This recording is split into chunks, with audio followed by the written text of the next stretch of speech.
For me, being a gold digger is having that determination and really focusing on improving yourself, focusing on becoming a better you instead of being perfect.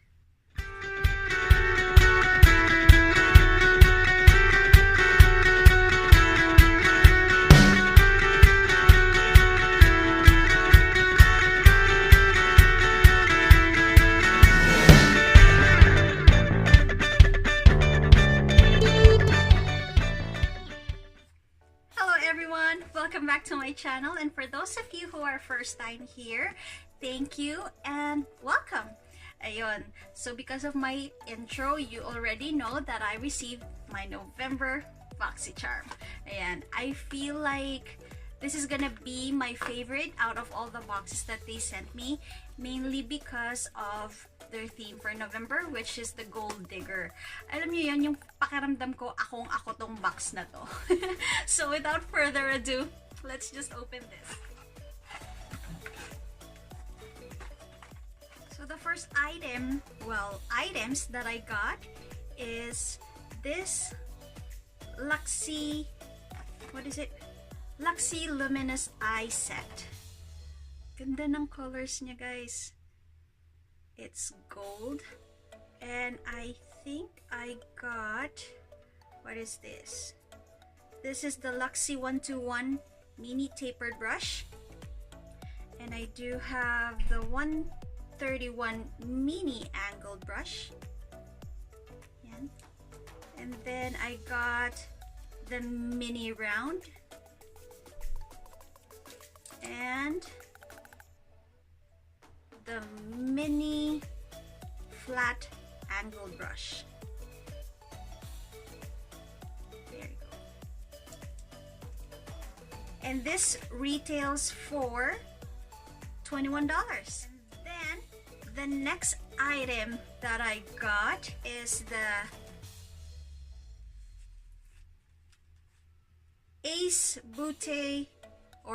Beaute, something like that, Beaute Palette. And para siyang chocolate bar, guys. Yan. Alright, so of course meron siyang film. Wow. That is beautiful.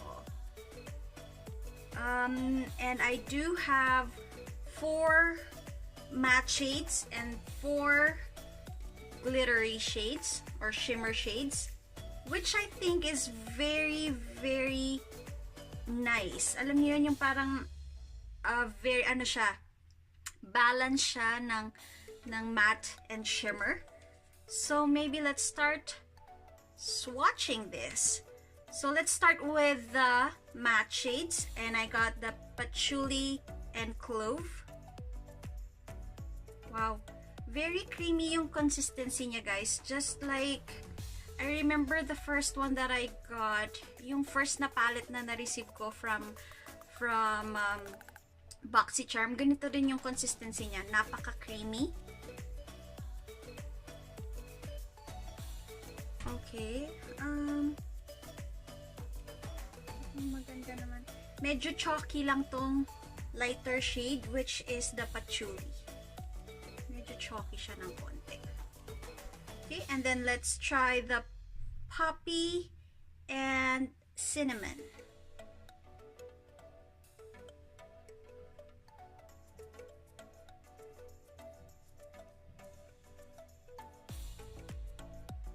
This is a very beautiful shade. Yeah, parang kakaiba yung consistency niya, guys. Para siyang, akala nyo sa first, it seems like it's very chalky. But the moment you blend it, parang okay naman siya. So let's try on the shimmer shades, and I'm going to start with Jasmine. Oh my gosh, I feel like magiging favorite ko to. Kita nyo yan? Wow! And then let's try it with the rose.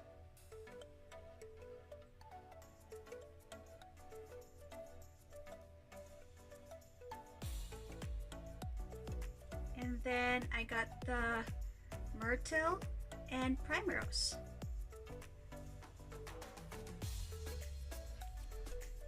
Wow, this is going to be a very nice shade for highlighter. Did you see that? Yeah. So I guess I really want to try out this palette. Ayan. So what I like about this palette, guys, wala siyang masyadong fallouts. The only thing that I noticed was that every time you actually dip your brush onto the palette, medyo nagkakaroon siya ng fallouts. But the moment you actually put it onto your eyelids, sobrang concentrated yung pigments niya, and the more you blend it, the more na parang mas maganda yung colors niya. So yeah, I just kind of like created this look, and I think I like it. What do you think, guys? Ayan, so I also used the brushes that yung kanina. I feel like it's too small, lalo na tong blending brush niya, or what do you call it? The tapered brush. I mean, well, it already said a while ago na parang mini nga siya. Pero feeling ko ang tagal makapag-blend ng eye makeup. So maybe this is very useful when you're making a detailed makeup. Siguro dun lang siya medyo okay. So let's move on to our third product. What is this? The glittering star eyeliner.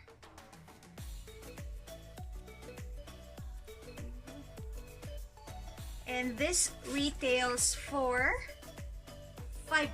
So this is the Jaunt Blue. I don't even know if I'm pronouncing it right, guys. I'm sorry. So the Jaunt Blue glittering eyeliner. So let's see kung okay naman siya. Whoa! Yeah, nakikita niyo ba yan? Medyo glittery siya, guys.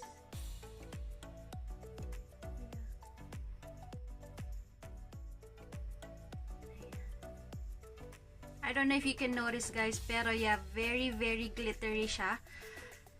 The only downside that I can see with this one, and I actually noticed it a while ago when I was applying it, hindi siya ganon ka smooth yung pag-apply. Medyo masakit siya, guys. Medyo matigas. Full pa nga siya. So, ayan.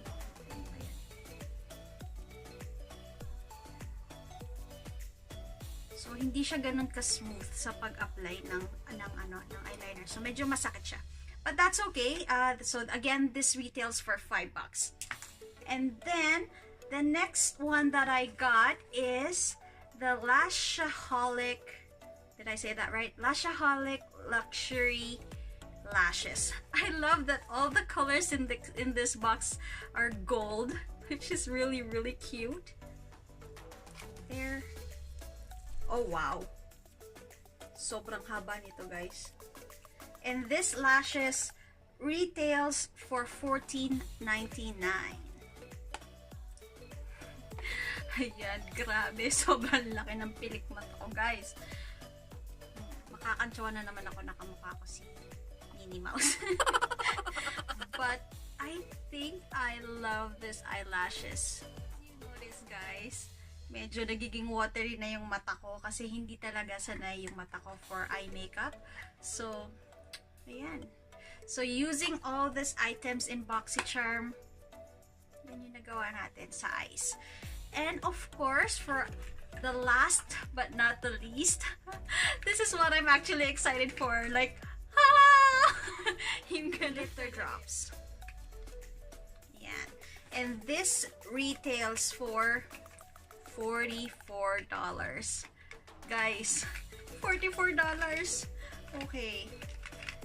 So, let's see. So, Sobra na-excite ako guys kasi alam nyo na yan, mahilig ako sa highlighter. Oh wow.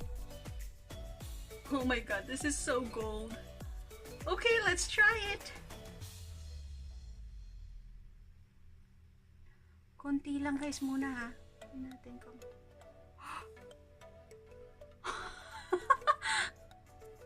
OMG. Sobrahan yata guys. Sige, glitters pa more.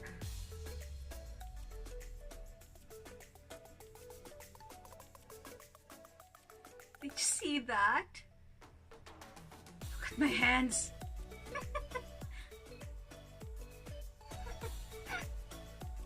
OMG guys. Did you see that?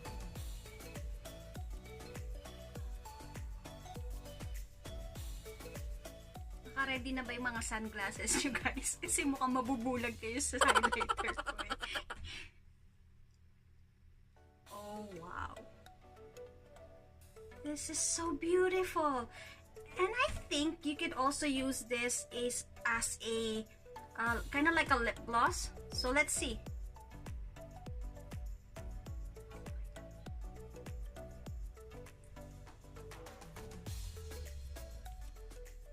Natuwa talaga ako sa highlighter, guys. I am very, very happy with what I have received in this November Boxycharm.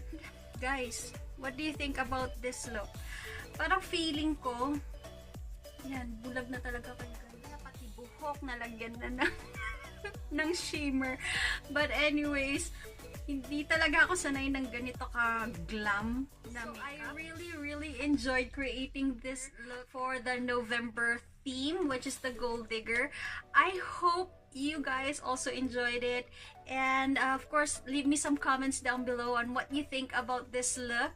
But yeah, I really enjoyed it. So thank you so much for staying with me, guys. And guys, for all of you who hasn't subscribed to my channel yet, click on the subscribe button down below and the notification bell beside it so that you get notified every time I make a new video. Thank you so much, guys. Bye!